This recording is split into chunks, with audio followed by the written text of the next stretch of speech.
Dalam tahapan pembelajaran sebelumnya, Bapak Ibu telah belajar tentang bagaimana kita bisa memetakan kebutuhan belajar murid yang kita lihat lewat 3 aspek, yaitu kesiapan belajar, minat, dan profil belajar murid.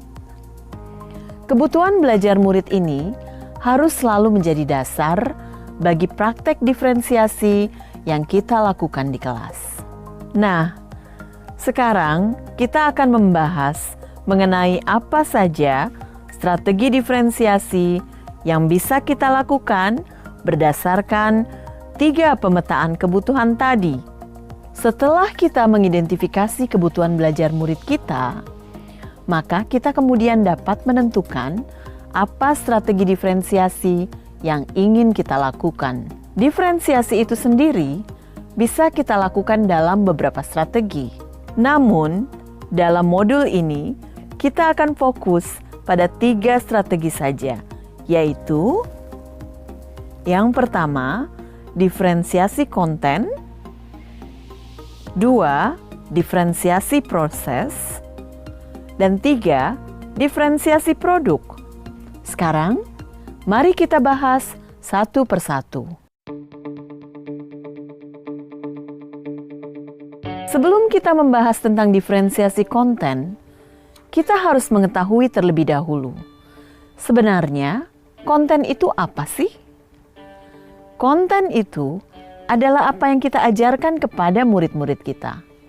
Konten dapat dibedakan sebagai tanggapan terhadap tingkat kesiapan, minat, atau profil belajar murid yang berbeda, atau juga terhadap kombinasi dari kesiapan, minat, dan profil belajar murid.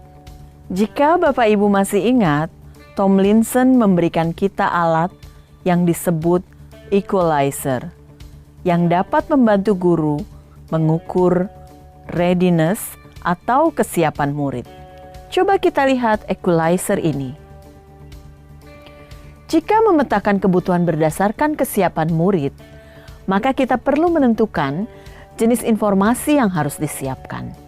Siapa yang perlu diberikan bahan-bahan belajar yang sifatnya foundational, dan siapa yang akan kita berikan bahan-bahan belajar yang jenis informasinya bersifat transformatif atau transformasional. Bahan-bahan belajar yang bersifat foundational atau mendasar, misalnya dasar-dasar, fakta umum, prinsip-prinsip.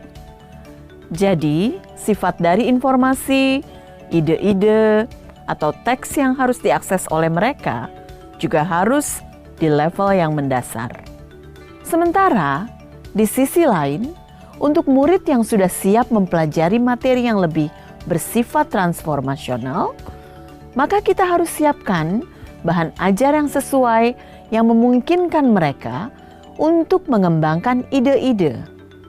Misalnya, kita dapat memberikan mereka tantangan, research question, pertanyaan-pertanyaan pemandu yang membantu mereka mengembangkan pemahaman dan memperluas ide secara lebih dalam dan lebih jauh lagi.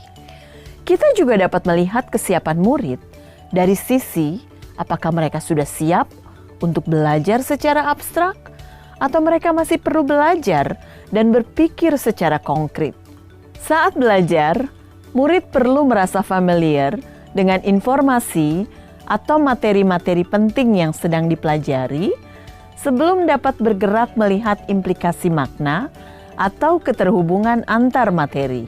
Saat mereka masih berada dalam tahapan belajar secara konkret, maka guru perlu menyiapkan bahan-bahan belajar yang konkret. Misalnya, saat kita mengajarkan anak-anak kelas 1 SD tentang konsep nilai tempat, maka kita bisa menyediakan manipulatif, stick es krim, multi-blocks, dan sebagainya.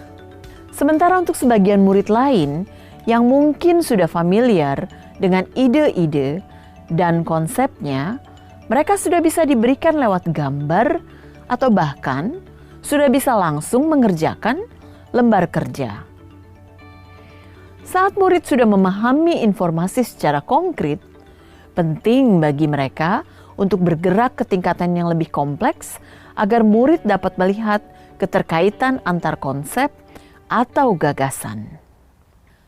Diferensiasi konten juga bisa dilakukan berdasarkan minat murid.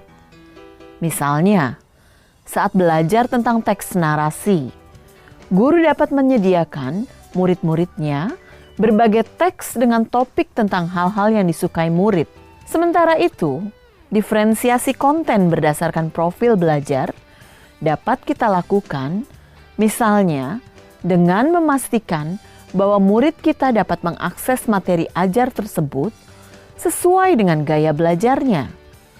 Sebagai contoh, murid yang memiliki gaya belajar visual mungkin akan belajar dengan lebih baik jika materinya diberikan dalam bentuk gambar. Sementara untuk mereka yang auditori, materinya dapat diberikan dalam bentuk audio.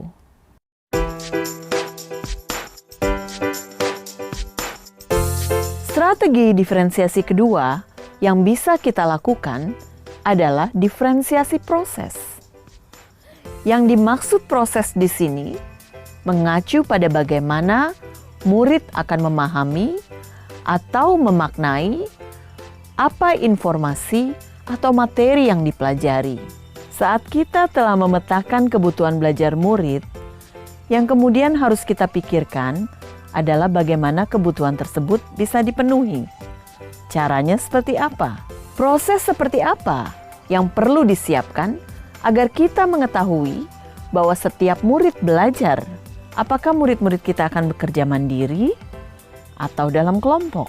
Kita perlu juga berpikir tentang seberapa banyak jumlah bantuan yang kita berikan kepada murid-murid kita. Siapa saja yang memerlukan banyak bantuan? Siapa yang cukup kita berikan bantuan dalam bentuk pertanyaan pemandu dan mereka kemudian bisa bekerja dengan mandiri? Nah, semua hal tersebut harus dipertimbangkan sebagai bagian dari skenario pembelajaran yang kita rancang.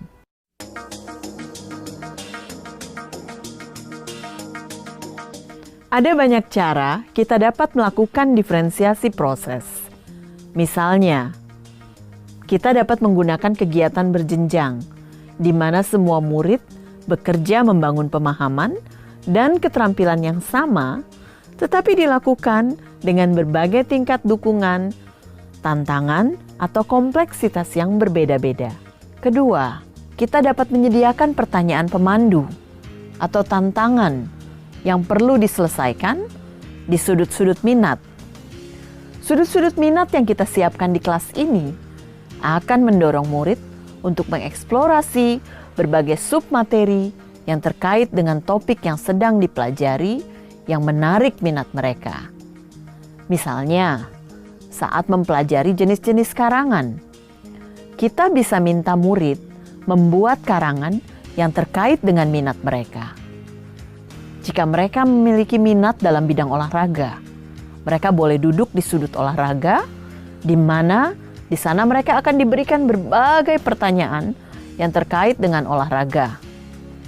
Beberapa pertanyaan pemandu kemudian dapat kita berikan sesuai dengan level kemampuan mereka. Yang ketiga, membuat agenda individual untuk murid. Misalnya, guru dapat membuat daftar tugas yang berisi pekerjaan umum untuk seluruh kelas, serta daftar pekerjaan yang terkait dengan kebutuhan individual murid. Jika murid telah selesai mengerjakan pekerjaan umum, maka mereka dapat melihat agenda individual dan mengerjakan pekerjaan yang dibuat khusus untuk mereka. 4. Memvariasikan lama waktu yang murid dapat ambil untuk menyelesaikan tugas, untuk memberikan dukungan tambahan bagi murid-murid yang kesulitan, atau sebaliknya, mendorong murid yang cepat untuk mengejar topik secara lebih mendalam. Contoh selanjutnya, misalnya, mengembangkan kegiatan bervariasi yang mengakomodasi beragam gaya belajar, visual, auditori, dan kinestetik. Contoh selanjutnya, menggunakan pengelompokan yang fleksibel. yang sesuai dengan kesiapan, kemampuan, dan minat.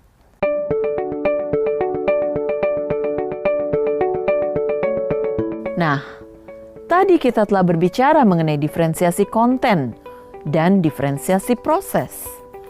Sekarang, mari kita bahas strategi diferensiasi yang ketiga, yaitu diferensiasi produk. Ketika kita bicara tentang diferensiasi produk, maka kita akan memikirkan tentang tagihan apa yang kita harapkan dari murid. Produk ini adalah hasil pekerjaan atau unjuk kerja yang harus ditunjukkan oleh murid kepada kita. Produk adalah sesuatu yang tangible, yang ada wujudnya. Bisa berbentuk karangan, atau tulisan, atau hasil tes, atau pertunjukan, atau presentasi, atau pidato, rekaman, diagram, dan sebagainya. Yang paling penting, produk ini harus mencerminkan pemahaman murid dan berhubungan dengan tujuan pembelajaran yang diharapkan.